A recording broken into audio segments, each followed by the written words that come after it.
You are listening to the Horse Radio Network, part of the Equine Network family.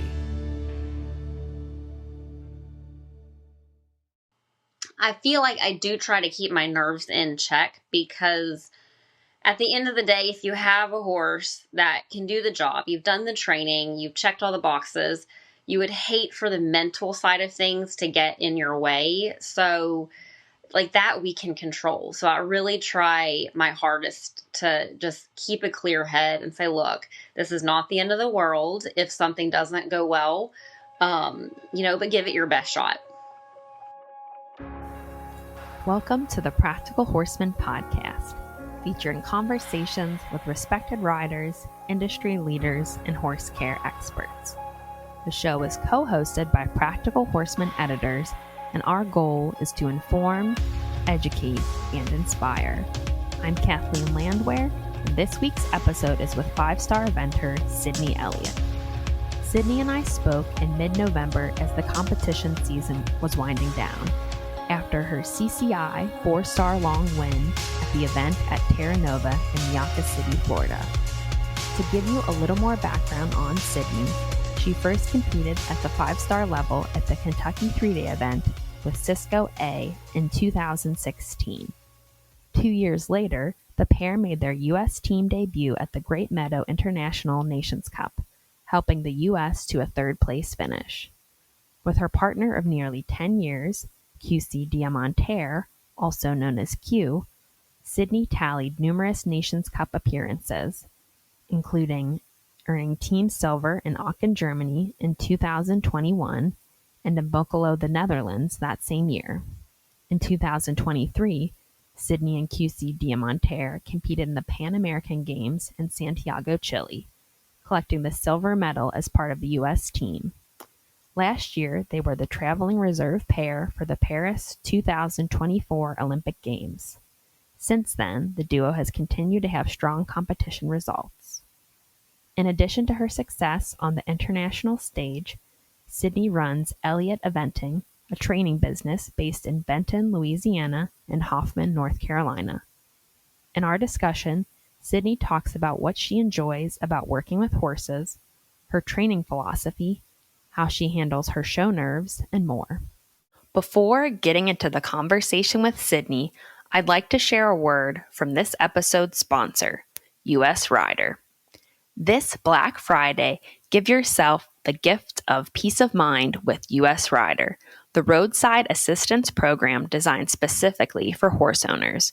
Whether you're hauling to a show, trail ride, or simply heading home, US Rider is there for you and your horses with 24/7 nationwide coverage, and right now is the perfect time to join. For a limited time, new members can save 20% on any US Rider membership during our Black Friday promotion with code BFUSR25. Just go to usrider.org and enter code BFUSR25. Don't miss your chance to protect yourself, your passengers, and your horses with the only plan built for life on the road with horses. Visit usrider.org today and ride with confidence this Black Friday. Now, let's jump right into the conversation with Sydney, where she begins by talking about how she got her start in eventing. So at first, when I started riding horses, I went into the hunters. And I had a pony that would race around like NASCAR in the hunters, and I loved going fast. I loved it so much. And so I quickly just transitioned over to eventing. It just gave me a little more of an adrenaline rush. And so it actually had a clinic with Karen O'Connor, and gosh, it might have been 8, 9 years old. And I brought my little hunter pony, and she kind of opened my eyes up to the world of eventing, and I was hooked ever since. That's fun to hear kind of how people got their start in an equestrian sport and then gravitated towards whatever discipline. Yes, absolutely. And what do you think it is about horses that have kept you involved with the sport? Oh gosh, I think for me, it's the therapy side that they offer. They're just so wonderful about grounding you and keeping you level from day to day, no matter really what happens. And but yeah, they just keep me grounded. And if you have some difficult areas in your life that are going on, they're always the constant. And it seems like if you need to go on a long hack and cry it out, and they're always there. So, so yeah, I mean, they're wonderful animals. Awesome. Yeah, they're so special and so therapeutic in a lot of ways, and just getting to spend time with them. Yes. Can you talk about some of the most important or influential horses in your life, who they are and what they're like and why they have been influential? Yes. Well, I will start off going back to that, the hunter pony that I had. She was so special to me and got really my feet into the eventing with Karen O'Connor. She was a 14-hand pony that was meant to do Western. And so we actually ended up campaigning her through the preliminary level as a 14 one-hand pony. And Karen actually ended up getting this horse for one of her grooms later in life when I outgrew her. So that was the first special horse that came into my life. And then I would say we had a horse named Pancho Villa that a lady named Michelle Taylor owned in Louisiana. That horse opened a lot of doors for me. That was my first advanced horse. And actually Boyd Martin bought that horse and went on to the Pan Am Games with him. And it's such a stepping stone, selling that horse, which I was devastated about, but opened up doors for my current owner. She bought a horse named Cisko A for me shortly after Pancho sold, who is the love of my life. I mean, I love my husband, but Cisko A, he's amazing. And so we got him in 2013 from Germany, and he ran Kentucky, my first Kentucky, with me in 2016. It was hard to keep him sound, but since then he has taught so many girls and brought them up the levels after me. He's amazing. And he's still going at 20 years old. He still ran a modified this year with one of my working students. And then we have Q, who is, he's great. He is the horse of a lifetime. He is so wonderful and quirky in basically the grooming, and on the ground he's so quirky, but anyone can ride him. So the owner comes out and she can ride him, and her daughter comes out, and so he's just such a wonderful horse. But he's taken me to Kentucky, Lemulin, Aachen twice, Santiago at the Pan Am Games, and Paris last year. So I don't know if we'll ever be able to have another horse like him. Oh, wow. Yeah, that's great. Yep. Several special horses thus far, from the pony early on to your kind of international campaigner now. Right. Yeah. And, you mentioned, you were on the silver medal winning team at the Pan American Games, and then also the traveling reserve for the Paris Olympics. What were those experiences like, being on a team and representing your country? Oh my gosh, I love representing our country. And I love just the atmosphere of the team and the pressure cooker of it. I just find that, I don't know if I find it more rewarding than riding for yourself and individually. I just find my competitive side really comes out when I'm on a team.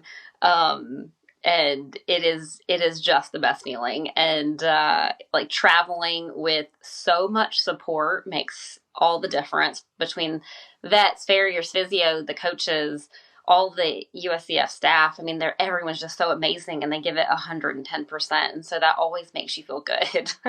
It's very cool. Yeah, it seems like such a special experience and milestone too in your career to have achieved that thus far. And hopefully continue to future events as well.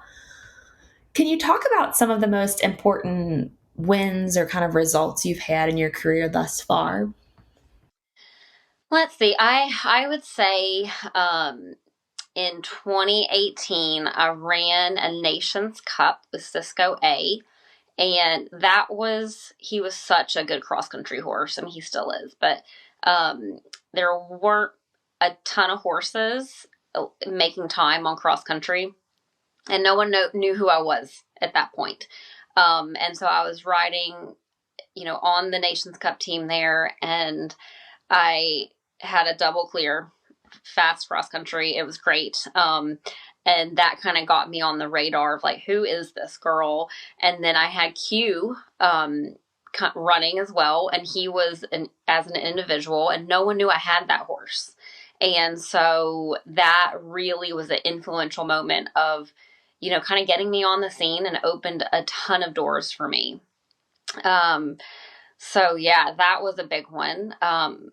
Fast forward to 2021 when we went to Aachen and then later Boekelo, and he was the highest placed U.S. horse. So that always feels good. And then, yeah, we've had a really good placing at Kentucky at the Four Short a couple of years ago, top 3. And so, yeah, those have been some of my most influential events that we've done. And even if you don't really do well at Aachen, that's always a big influential moment in your career, I think, when you make it to Aachen. So, yeah. Yeah, some special results for sure. And, again, big moments in your career. In the sport, things don't always go as planned. And, you maybe hope to have a win or a good result, and things can go awry. How do you handle some of those disappointments? Gosh, for me, I feel like I kind of let life direct me where I'm supposed to go. I really try to listen to moments where things don't go to plan. Things happen in life for a reason, so I have to try to remember that. Or if we have a performance that isn't quite as good as you would have hoped, I just go back to the drawing board and say, look, what am I doing wrong? What needs to change? Do I have the right horses for what I'm trying to get done? And just go back to the drawing board a little bit. And then sometimes, like last weekend, you're just like, don't overthink it and just move forward. Things happen and it's okay. And you just move on. Part of the territory with horses, and kind of something you have to learn to deal with and have the right mindset for. Absolutely. Yeah. Now, do you get nervous when you compete? And if so, how do you handle your nerves? Okay, so I have had some people tell me that I hardly have a pulse when I'm competing, which on the inside, I would say I do actually get nerves. I feel like we all get nerves. But I guess it's just how you handle things. And, it's funny because like going into Kentucky, it just manifests in everyone differently. Right. So I always have a feeling like some piece of tack is going to break. And so that's my nerves coming out. Or I always think a horse is unsound, or, I take a lot of walks. Like before I get ready to leave the start box, I'll say, girls, I'm going to go take a walk around the barn, and then they know what that means. So, but for the most part, I feel like I do try to keep my nerves in check, because at the end of the day, if you have a horse that can do the job, you've done the training, you've checked all the boxes, you would hate for the mental side of things to get in your way. So like that we can control. So I really try my hardest to just keep a clear head and say, look, this is not the end of the world if something doesn't go well, but give it your best shot. No, absolutely. It's again, kind of having the right mindset and finding what works for you. Like you said, kind of taking a walk around the barns. Yeah. And I will say, just over the years, is having the right people around you, whether it's the energy or just the support or whatever, it makes a huge difference who you have in your immediate circle at these events. No, absolutely. Yeah, that support team of whomever, grooms, family, friends, or Yeah, you mentioned earlier vets and whatnot is, it's huge. yes, absolutely. And you kind of touched on this a little bit. I mean, it was related to nerves and going for a walk, but do you have a routine that you kind of follow at some of the bigger competitions? Oh gosh, I am a little superstitious. So like, it doesn't matter what event I'm doing. I have these pair of socks that have been with me for quite some time. And the 2 times that I have not worn them on cross country, I've had issues. And so that's one thing that I will never, I mean, they might be like tattered shreds of fabric. I will put those on under my boots. So that's one thing that I won't go to any event without having those socks. But other than that, I try to keep the routine pretty similar to what we have at home. I kind of run through our warm-ups and make sure I have all that lined out, everything from the nutritional side. I like to keep the schedule so similar to what they do day to day. Sure. No, absolutely. Yeah. Creatures of habit. And even if that's for us and wearing our lucky socks. Which, Yes. I love that. So thinking about training, how would you describe your training philosophy? I would say for me, it's less is more. I want to always make sure the horses are happy. So if that means they stay in their lifers with me, then that's one thing. Or if they're happy or doing a different discipline. I really like to see horses thrive. And that's not all. I'm not always the answer. So, and yeah, I like to have happy horses from day to day, training, competing. I like to see them, hauling, traveling abroad. Everything should be just a happy horse overall. And even the training, from lessons and the people we work with, I know we have to put pressure on these top horses, but it's knowing when to take it off, when to apply it, and just keep them enjoying their job. And every horse is a little bit different, so I'm not afraid to alter the program. It's not one size fits all. And we've always had, we've had some really wonderful horses come through the program, but say whatever works for Q does not work for the next horse or the horse after that. So you just have to, it's not reinventing the wheel, but it's making, modifications to it. Right.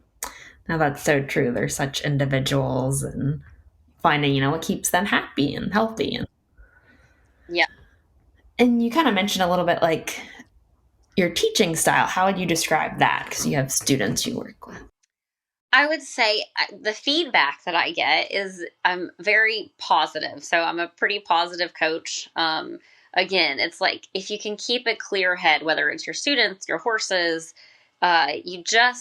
if anyone's emotional, horses or humans, you're not learning, you're not processing. And so I would like to say I try to keep just the pressure down and kind of sneak some things in with the students, like if they're worried about something, just make it an easy, basic way, black and white, and make it easy for them. Because what we do is not rocket science.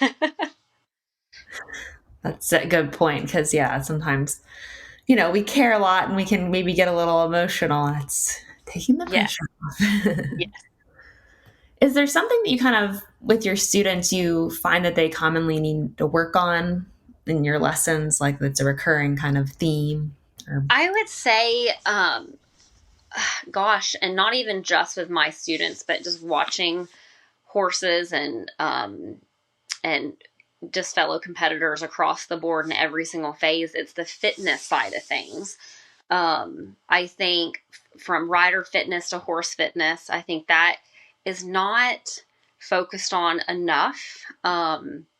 And so I'm constantly, what are we eating? What are we feeding our horses? I think that's a big thing to bring forward because it makes the training for us and them so much better if we are, properly like fed well, and we're training enough. We're putting the minutes into each horse every day. It makes such a difference. No, absolutely. Yeah. Cause we focus on our horses a lot, but also need to focus on ourselves as riders and being athletes like them. And yes. And it's just the strength, and it's hard. We love to be in the barn. I think, the majority of us, and we love to be around the horses, but we forget our body has to feel good too. We have to be fit. We need to see physios and, fuel our body correctly so we can be as good as our horses. No, yeah, absolutely. Kind of another training related question. Do you have a favorite exercise like you like to set up in your arena? And if so, why is it your favorite? And can you describe it? Oh, I think with the show jumping, I love setting low wide oxers, and I've got a couple horses right now that like I'll set up a grid, have a placing rail, low wide oxer, probably 21 feet, so it's kind of short, to another low wide oxer.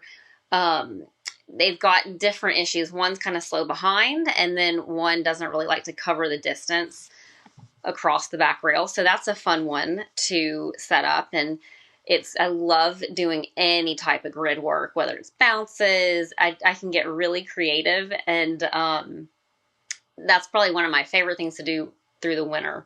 And it also, with the students, it makes them a little nervous to do all the different grids that we have set. But at the end, they're like, "Oh my God, I can't believe I just did so many bounces in a row." And it's a lot of fun to see that their wheels turning too. Yeah. Awesome. Yeah. Grid work is, I think, kind of fun to work on, and, works on a lot of different of your skills and fine tuning, especially like you said, kind of in the off season with winter coming up. Yes. And endless possibilities. You can get as creative as you want. And I have a friend in Germany who will send me some ideas, and then I'll maybe set up what he sends me, and then I'll modify it to something else. And I'm like, "What do you think about this?" And we'll go back and forth. And he's like, "Oh my God, that was way too hard." And I'm like, "Well, we got a very active hind leg today." So. That's awesome. Yeah. Fun being creative with grid work. So you've answered most of my questions. I just kind of have a couple wrap-up questions for you. What would you say the hardest part of the sport is for you? Oh gosh, there's so many hard parts of the sport. It's showing up day to day when things are not going well, and if you kind of count the minutes that you're actually in the showroom, there's so few, and managing just everything in the barn, from the soundness of the horses and trying to get 3 phases of training done all the time. I mean, it's you do kind of run out of hours in the day, so that's hard to navigate. But obviously, people do it. We get it done, and then just the emotional side to it. I think, again, emotions are not our friend with the horses, and I think sometimes we get caught up doing, with our own goals, and these horses could care less what our goals are that we have set for ourselves. And so just, it's remembering that whatever they do for us is a bonus, but they are first and foremost the priority of their health and happiness. And if our goals get set aside, then so be it. It's not the end of the world. That's hard to remember sometimes when we get caught up in making this team or that team, or having to run this for a qualification. And at the end of the day, it does matter, but it's not the end all be all. No, yeah, that's a great point. Just because, we have goals we focus on and are hoping to achieve, but as we talked about earlier, sometimes things can go awry and back to the drawing board for a bit, or making adjustments so your horse stays happy. And yeah, that's a great point. Is there any advice you would give your younger self, and are there any regrets that come to mind? Oh gosh, I feel like I was always a late bloomer, and I didn't run my first 5-star till I was 30, 31. So on one hand, I would have told myself to leave Louisiana earlier and maybe go be a working student for somebody and fast track my program.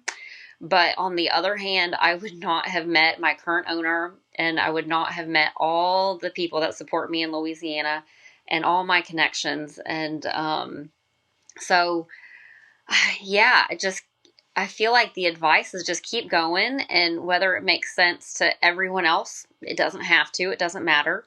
Yeah, I mean, just keep going and keep doing it, because it's hard. And even when things don't go well, it's just, you got to reassess and keep moving forward.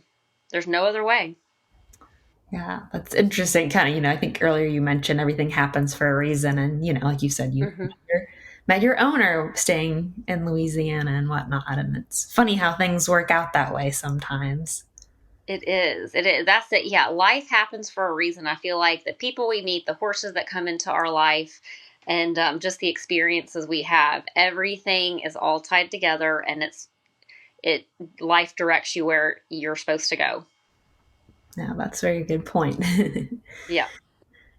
Is there something that people don't know about that you could share? Sometimes people have a hidden talent or hobby they enjoy. I don't know if that rings true to you, and if not, that's fine. But oh gosh, I'm such an open book. I feel like everyone knows everything about me if they take time to chat with me a little bit. But I love hiking. I love traveling. Hiking's a big thing for me. On my radar, I really want to hike Mount Kilimanjaro. So I don't know if that will ever happen, but I did Machu Picchu and I loved that. And so, yeah, I've got to check off a few more hikes on my list. Awesome. Yeah, it's fun to, we love our horses and riding and training, but have some kind of different outlets or activities we like to enjoy as well. Yes, and I think I love different experiences. So it could be anything. And if I haven't done it, I'm probably gonna say, yeah, I'm in. I'll go.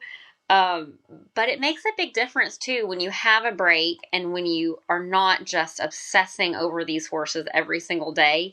Coming back, it's like fresh eyes, and it makes everyone around you, the horses you work with, in a better space. So what's next for you and your horses? I mean, I know the season might be winding down a bit, but any kind of short-term or long-term goals on the horizon? Let's see. This year I kind of felt like this year started and finished in the same month almost, because I had a huge surgery a year ago, August, to reconstruct my foot. And so that was a year recovery. So looking forward to next year, I would love to look towards the Worlds at Aachen. We got our qualifier this weekend at Terra Nova, which was very exciting. And beyond that, just making sure we have some other horses coming up in the pipeline. And, I don't want to miss a team event because I thrive for it. I love competing for the USA. So we just need to, keep the barn full of happy, sound horses.